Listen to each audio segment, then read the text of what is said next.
जय हिंद दोस्तों। आज बात करेंगे Bihar board Hindi class 10th chapter 3 जिसका नाम है भारत से हम क्या सीखे, जिसके लेखक है मैक्स मुलर, जो कि एक प्रकार के क्या है, भाषण है। और इस वीडियो में आप सबको संपूर्ण हिंदी अर्थ कराने वाले हैं, जो कि आप स्क्रीन पे देख रहे हैं।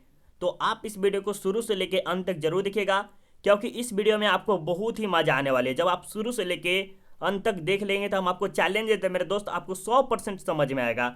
हाँ, अगर इसी वीडियो को आप थोड़ा थोड़ा स्किप करके देखते हैं तो आपको 0% भी समझ में नहीं आएगा। तो इस वीडियो को थोड़ा सा भी स्किप मत कीजिए और शुरू से लेके देखते चलिए, क्योंकि आपके बोर्ड में अच्छा नंबर लाना है। तो देखते ही चलिए। अब चलिए हम चैप्टर स्टार्ट करते हैं। उससे पहले मेरे दोस्त एक बात और समझ लीजिए, यह चैप्टर 3 है और चैप्टर 2 और 1 हो गया है। अगर आप देखना चाहते हैं तो लिंक आपको आई बटन में या तो वीडियो के डिस्क्रिप्शन में हिंदी प्लेलिस्ट मिलेगा, वहाँ से आप जाके देख सकते हैं। अब चलिए हम यहाँ से स्टार्ट करते हैं। एक बात और आपको समझना बहुत ही जरूरी है। क्या? देखिए, भारत से हम क्या सीखे, इसका नाम क्यों पड़ा होगा, भारत से हम क्या सीखे। तो सबसे पहले ये देखिए, ये जो लेखक है कहाँ के है, दूसरे देश से है, भारत से नहीं है। वह दूसरे देश से, जैसे कह सकते हैं जर्मनी से है, और ये भारत है। भारत के बारे में क्या है, तो भारत से कुछ ना कुछ सीखे थे। कौन थे? ये मैक्स मुलर। तो इन्हीं सब बारे में आपको संपूर्ण हिंदी अर्थ पढ़ना है इस वीडियो में। अब चलिए हम स्टार्ट करते हैं। अगर आपको इस चैनल में इंटरेस्ट है और बहुत ही मज़ा आएगा तो चैनल को सब्सक्राइब कर लीजिएगा। इसमें कोई जोर ज़बरदस्ती नहीं है। अगर आपको पसंद आएगा तो सब्सक्राइब कर लीजिएगा और बेल आइकन को ऑल जरूर कर लीजिएगा, क्योंकि इस चैनल पे आपको टारगेट दिया जाता है 450 प्लस नंबर लाने का। तो ज़रूर आप लाइएगा। चलिए अब हम यहाँ से स्टार्ट करते हैं। ये जो आपको देख रहे हैं ये कौन है? ये हमारे मैक्स मुलर साहब है। कौन है? मैक्स मुलर साहब है। और इन्हीं के पहले जीवन के बारे में बात करेंगे, उसके बाद पारिवारिक जीवन कैसा था, ये क्या क्या किए थे, इसके बारे में बात करेंगे। ठीक है। लेखक परिचय क्या है? लेखक परिचय। तो सबसे पहले जीवन के बारे में बताएंगे। तो इसका जो जन्म हुआ था मैक्स मुलर का, कब हुआ था? 6 दिसंबर 1823 ईस्वी में। आपसे पूछा जाएगा कि मैक्स मुलर जी का जन्म कब हुआ था, तो 6 दिसंबर 1823 ईस्वी में। इसका निर्धन जो हो गया था 28 अक्टूबर 1900 ईस्वी में। ये कह सकते कि पुराने जमाने के बात करें, मतलब प्राचीन काल में जो जो हुए थे उसके बारे में। और अभी क्या चल रहा है? आधुनिक काल चल रहा है, तो आधुनिक काल के भी बारे में कुछ बताएं, और प्राचीन काल में जैसे संस्कृति संस्कृति होते हैं वो उसके बारे में मैक्स मुलर जी भाषण लिखे हैं। चलिए, अब इनका जन्म कहाँ हुआ था? तो इनका जो जन्म हुआ था जर्मनी के डेसाउ नगर में। कहाँ हुआ था? डेसाउ नगर में। इसके माता नहीं थे, पिता के नाम लिखा हुआ था। बुक में आपके जो है वही बता रहे। इसके पिता का नाम लिखा था विल्हेल्म मूलर था। क्या नाम था? विल्हेल्म मूलर था। किसके? तो मैक्स मुलर के। तो ये आपके थोड़ा सा शॉर्ट था, इसमें से अगर आप याद कर लेते 1 नंबर आने का चांस रहेगा। ठीक है। अब चलिए हम यहाँ से आगे चलते हैं। अगर आपको 10th में अगर ग्रुप में ऐड होना है तो आप इस नंबर पे संपर्क कर सकते हैं। ठीक है। चलिए अब आगे चलते हैं। ये आपको क्या लिखा है कि लेखक के जीवन के बारे में। लेखक के जीवन के बारे में मतलब समझे नहीं, कि उसके जीवन में क्या क्या कठिनाई आया, वो क्या क्या किए, क्या क्या नहीं किए, इन सब के बारे में बात करेंगे। तो सबसे पहले क्या है? परिवार। मतलब जीवन के सबसे पहले होता है परिवार। आप जब मान लीजिए किसी भी लेखक हो, जैसे आप ही हो गए, ठीक है, और आप बहुत ही बड़े पोस्ट पे चले गए और अच्छा सा अच्छा नाम जाने, तो आप किसके बारे में सबसे पहले दीजिएगा? परिवार के बारे में दीजिएगा। दीजिएगा कि नहीं दीजिएगा? वही कह रहा है। जैसे भगत सिंह के बारे में भी देखिएगा तो वैसा ही लिखा रहेगा। जब मैक्स मुलर 4 साल के थे तो उनके पिता की मृत्यु हो गया। आप सोच सकते, जो बच्चा 4 साल का है उसके पिता की मृत्यु हो गई, और माँ का नाम ही नहीं पता है, तो कैसे हम बता सकते हैं? तो इसके पिता का मृत्यु हो गई। उससे उनकी आर्थिक स्थिति बहुत ही खराब हो गई। किसकी? तो मैक्स मुलर की। आप मान लीजिए जो बच्चा का 4 साल में मृत्यु हो जाएगा उसको तो कुछ पता भी नहीं होगा कि क्या हुआ नहीं हुआ, अगर संभवतः देखा जाए तो। ठीक है। तो इसकी क्या हुआ? उसकी आर्थिक स्थिति बहुत ही खराब है, उसको पालने पोसने में भी बहुत दिक्कत होगा। लेकिन मैक्स मुलर की शिक्षा दीक्षा में कोई बाधा नहीं हुई, और बाद में क्या हुआ, इसकी जो शिक्षा दीक्षा है मतलब पढ़ाई लिखाई में कोई भी दिक्कत नहीं हुई। बचपन में संगीत के बहुत ही शौकीन थे। जैसे हम सब नहीं है कि गाना सुनते हैं बहुत ही अच्छा लगता है, ये सब शौकीन थे। किसको? तो ये हमारे मैक्स मुलर साहब को। ठीक है। उन्होंने संगीत के अतिरिक्त ग्रीक और लैटिन भाषा में निपुण हो गए। मतलब कि जो संस्कृत के बाद भी वो क्या, ग्रीक और लैटिन भाषा में वह निपुण थे। ठीक है। और एक ज़्यादा खास कर इंपॉर्टेंट ये रखना है, स्वामी विवेकानंद ने उन्हें वेदांतियों का वेदांतिक कहा। आपसे पूछा जा सकता है वेदांतियों का वेदांतिक किसने कहा था, तो ये हमारे स्वामी विवेकानंद ने कहा था। याद रखिएगा, बहुत ही वेरी वेरी इंपॉर्टेंट ये प्रश्न। ठीक है। चलिए अब बात करते हैं भारत से हम क्या सीखे, इसका सारांश पढ़ेंगे। क्या पढ़ाएंगे आपको? भारत से हम भारत से हम क्या सीखे, इसका सारांश। सारांश बहुत ही इंपॉर्टेंट होता है। क्या होता है? सारांश बहुत इंपॉर्टेंट रहता है। जब आप सब्जेक्टिव बनाइएगा तो आपको सारांश याद रहेगा, तो आप जल्दी जल्दी सब्जेक्टिव बना सकते हैं, और संभवतः होगा तो इस वीडियो में सब्जेक्टिव भी करा देंगे। तो यहाँ पर देखिए, समझते हुए चलिए, अच्छा रहेगा आपके लिए। मैक्स मुलर ने इस भाषण का उल्लेख भारतीय सिविल सेवा हेतु चयनित युवा अंग्रेज अधिकारियों के आगमन के अवसर पर संबोधित किया है। जैसे आप मान लीजिए, सिविल सेवा सर्विस क्या होता है, ये आपके जैसे यूपीएससी नहीं होता है, इसी प्रकार के कुछ होता है सिविल सर्विस सेवा। तो यह बिहार में भी चलता है और पूरा इंडिया में भी चलता है। तो उसी पर क्या कहते हैं, बोले हुए थे, अंग्रेज अधिकारियों के आगमन के अवसर पर संबोधित किया गया था, इसी के बारे में, ठीक है। जिसका अर्थ भाषा में भाषांतर डॉक्टर भवानी शंकर त्रिवेदी ने किया था। और ये जो मैक्स मुलर जो लिखे थे, जैसे कुछ भी अपनी भाषा में लिखे, जर्मनी के थे, तो ये भी चीज़ें इंडिया में जो लिखे थे वो हमारे भवानी शंकर ने लिखे थे। किसने, भवानी शंकर ने। ये याद रखिएगा, आपसे पूछा भी जा सकता है, ठीक है, भवानी शंकर। यहाँ पर देखिए, इस भाषण में भारतीय प्राचीन सभ्यता, संस्कृति, ज्ञान साधना, प्राकृतिक वैभव आदि की महत्ता का प्रमाणित ज्ञान प्राप्त होता है। देखिए, भारत से हमें क्या सीख मिलती है, सबसे ज़्यादा देखिएगा तो उसका संपदा बहुत अच्छा होता है, प्राचीन काल के बाद है, संस्कृति बहुत ही अच्छा होती है, ज्ञान भी। लेकिन अभी तो संस्कृति भी बहुत तहस नहस हो रही है, एक तरह से देखा जाए। प्राकृतिक बहुत ही अच्छा यहाँ का नेचर है, कहाँ का, इंडिया का। वैभव वो भी सब बहुत ही अच्छा, प्रमाणित ज्ञान प्राप्त होता है, ठीक है, कहाँ से, भारत से।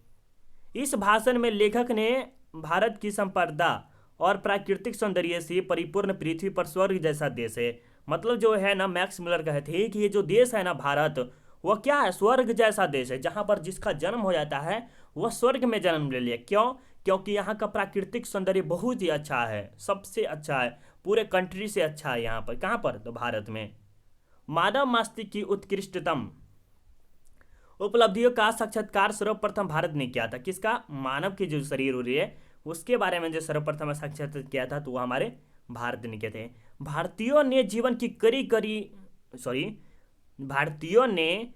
के बड़ी बड़ी समस्याओं का समाधान सबसे पहले कर रखा था। जैसे कह सकते हैं कि भारत के जितने भी लोग हैं वह सबसे कठिन से कठिन कामों को आसान से आसान भाषा में कर लिए, और बड़ी से बड़ी समस्याओं को समाधान पहले खोजा था, ठीक है। कहा जाता है जैसे कोविड-19 में भी खोजा हुआ था, जो प्राचीन काल में प्लेटो और कांट जैसे महान दार्शनिकों ने किया। किसने किया था, तो ये हमारे दो प्लेटो जो थे वो ने किया था, ठीक है। भारतीय साहित्य जिसके अध्ययन से इस जीवन के साथ साथ अगला जन्म सुधर जाता है। जैसे अगर भारतीय साहित्य जैसे हो गया रामायण, भगवत गीता और क्या महाभारत, ये सब पढ़ने से आप क्या होगा, अगले जन्म भी सुधर जाएगा। जैसे का पाप पुण्य कर्म ये सब होता है उसके तहत, ठीक है।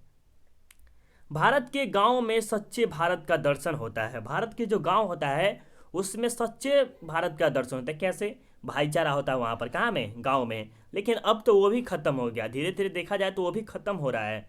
अपनी जो भारत की संस्कृति है वो बहुत ही तहस नहस है। जैसे इंडियन सिविलाइजेशन एंड कल्चर जब पढ़िएगा 12th क्लास में, ये इंग्लिश का है, इंडियन सिविलाइजेशन एंड कल्चर। जब आप ये पढ़िएगा तो आपको बुझाएगा हाँ कि जो भारत की संस्कृति वो बहुत ही खराब हो रही है, किसके, वेस्टर्न सिविलाइजेशन की तरफ हम जा रहे हैं।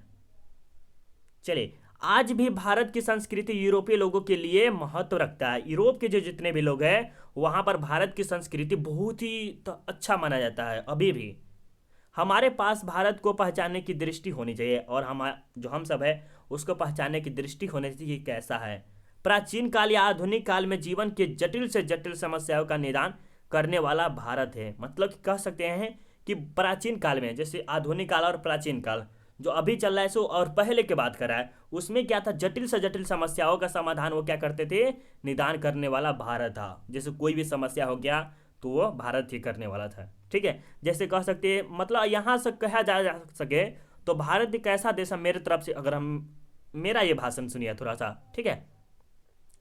जैसे भारत हो गया, भारत में क्या है, भारत में बहुत सारा वैज्ञानिक है, लेकिन ये क्या है, यहाँ पर जैसे मान लीजिए 60,000 देता है, ठीक है, मान लीजिए 60,000, और वहीं पर अमेरिका में देता है कितना, यहाँ पर आपको 1 लाख देगा, ठीक है, सॉरी 1 लाख हम लिख देते हैं। यहाँ पर 60,000 दे रहा है, वहाँ पर 1 लाख दे रहा है, या 2 लाख रुपया देगा, तो आप कहाँ रहना पसंद करेंगे, अमेरिका में गइए। क्यों, क्योंकि आपको अमेरिका अच्छा भी लगेगा और अमेरिका जाना भी आप पसंद करेंगे, क्योंकि जो अच्छे अच्छे लोग होते हैं सब अमेरिका चला जाता है, ठीक है। जैसे भू विज्ञान, वनस्पति विज्ञान, जीव जंतु विज्ञान, मानव विज्ञान, सबको हल यहाँ संभव है। कहाँ, तो भारत में संभव है, ठीक है। आगे चलिए, समझ में आ रहा है ना मेरे दोस्त? एक बार आपसे कमेंट करके बताइए समझ में आ रहा है। लाइक करके तो आपसे नहीं समझ आते हैं। देखिए इतनी गर्मी में आप सबको वीडियो बना के देना ये लगता है बहुत ही कठिन है, लेकिन क्या करें, क्या करें, आप सबको करना है ना, आप तो अच्छा नंबर लाना है तो ये करना ही पड़ेगा मुझे। ठीक है, मैक्स मुलर ने कहा था यदि यूरोपियन लोग जनरल कनिंघम की भारतीय सर्वेक्षण की वार्षिक रिपोर्ट पढ़ेंगे तो आपका दिल मचल उठेगा। क्या मचेगा? मचल उठेगा। बौद्ध सम्राटों द्वारा निर्मित नालंदा विश्वविद्यालय अथवा बिहार की अनेक जगह को खोद निकालने का। देखिए इसमें सबसे इम्पोर्टेंट जो है नालंदा विश्वविद्यालय जो कि बिहार का है। ठीक है, वो भी बौद्ध धर्म के बारे में समझ सकते हैं। वहाँ पर ये दो तीन चीज जो था ना वो प्राचीन काल में सबसे प्रसिद्ध था। सबसे ज़्यादा नालंदा विश्वविद्यालय जहाँ पर एजुकेशन के मामले में सबसे नंबर 1 पर था। लेकिन आज जो है भारत सबसे खतरनाक हो गया है, सबसे एजुकेशन के मामले में भी सबसे बेकार हो गया है। बिहार करें, बाहर के नहीं बोले, बिहार के बारे में बोल रहे। ठीक है, भारत ही एक ऐसा देश है जहां विश्व के सभी देशों का सिक्का प्राप्त होता है। और सही बात है कि भारत ही एक ऐसा देश है जहां पर सभी देश के सिक्का प्राप्त है, जैसे यूक्रेन, ब्रिटेन, फ्रांस, इस सब का, यूएसए। लेकिन अगर मान लीजिए आप देखिए, जैसे एक एग्जांपल समझिए, आप इंडियन है, ठीक है, और एक यूएसए है, ठीक है, यूएसए है और यहाँ का जो पैसा है ना अमेरिका में नहीं चलेगा आपका पैसा, लेकिन यूएसए का पैसा आपको अमेरिका में चल सकता है संभवतः। ठीक है, चलिए आगे चलते हैं। नीति कथाओं के क्षेत्र में दंत कथाओं के का स्रोत स्थलीय भारत ही है। मैक्स मुलर ने यूनानी कहावतों का आधार भारत को माना है। क्या कहा? यूनानी कहावतों का माने कैसे माना था वो भारत का। जैसे शेर की खाल में गधा, शेर की खाल में गधा हो सकता है? नहीं, क्योंकि गधा भारतीय जंतु है। यूनानी कथाओं में नेवला और चूहा की कहानी बहुत आया है, अतः यूनानी कथाओं का आधार भी भारत ही है। मतलब जितनी भी बात बोला जा रहा है सब भारत के बारे में बोला जाए, क्योंकि भारत में ही नेवला पाया जाता है, भारत नेवला में पाया जाता है। मैक्स मुलर ने बताया कि प्राचीन भारत के साथ विश्व के हर एक देशों के साथ व्यापारिक संबंध रहा है। किसके? तो ये हमारे जो भारत है वो सभी देश से व्यापार करते थे, सभी, यूएसए, ब्रिटेन, रूस, फ्रांस, सब तरह से कर रहा था। ठीक है, क्योंकि हाथी दांत, बंदर, मोर और चंदन का निर्यात केवल भारत से ही होता है। सबसे ज़्यादा फेमस जो है आपके चंदन, क्योंकि आप पुष्पा फिल्म देखे होंगे तो आपको उसमें पता चल गया होगा। ठीक है, चंदन के बारे में, चंदन का निर्यात केवल भारत से ही हो सकता है। एक शब्दों में, ये मेरा यहाँ से आपको जो दिख रहे हैं, यहाँ से इतना जो दिख रहे हैं ये मेरे द्वारा बताया गया है। ठीक है, एक शब्दों में कहे तो भारत से पूरी दुनिया का संबंध है। सही बात, जैसे संस्कृति, कल्चर, लैंग्वेज, सब चीज़ में कोई भी भाषा ले लीजिए, क्योंकि अगर आप पूरा किताब पढ़ेंगे तो आपको सिर्फ भारत के बारे में ही मिलेगा। इसीलिए आप सब एक बार बुक जरूर पढ़ें। इस वीडियो से ज़्यादा आपको पाठ का प्रश्न उत्तर में मजा आएगा। देखिए इस वीडियो में जो मज़ा आया है उससे ज़्यादा आपको किस में आएगा मज़ा? जब प्रश्न उत्तर करेंगे तब, पाठ का जब प्रश्न उत्तर होता है ना वो करेंगे तो और आपको ज़्यादा इंटरेस्ट और मज़ा आएगा। तो ये कैसा लगा? देखिए आप वेट कीजिए, 2 मिनट सिर्फ आपको बताते हैं। ये देखिए आपका प्रश्न उत्तर क्या है, ये प्रश्न उत्तर है।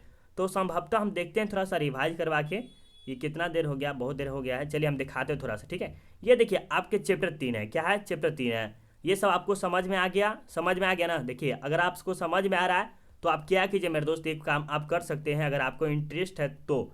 नहीं तो अलग बात है कि नहीं कीजिएगा, हमें पता है आप कर भी लीजिएगा। बहुत स्टूडेंट कहेगा सर हम क्यों करें, तो ये ऐसा नहीं कीजिए, आप कर लीजिए, आपके लिए बहुत ही बेस्ट होगा। सब्सक्राइब कर लीजिए, बेल आइकन को और जरूर कर लीजिए। पीडीएफ के लिए आप टेलीग्राम पे ज्वाइन हो जाइए, जहाँ दिखा दे टेलीग्राम कहाँ मिलेगा आपको। टेलीग्राम पे जाके आपको सर्च करना है RDX सेल्फ स्टडी, आपको जरूर ये पीडीएफ मिल जाएगा। ठीक है, और 12th क्लास वाले के सेल्फ स्टडी। अब अगले वीडियो में आपको क्या मिलेगा इसका प्रश्न उत्तर करा देंगे। तो अगले वीडियो देखने के लिए आप चैनल को सब्सक्राइब जरूर कर लीजिएगा। मिलते हैं अगले वीडियो में, बाय बाय।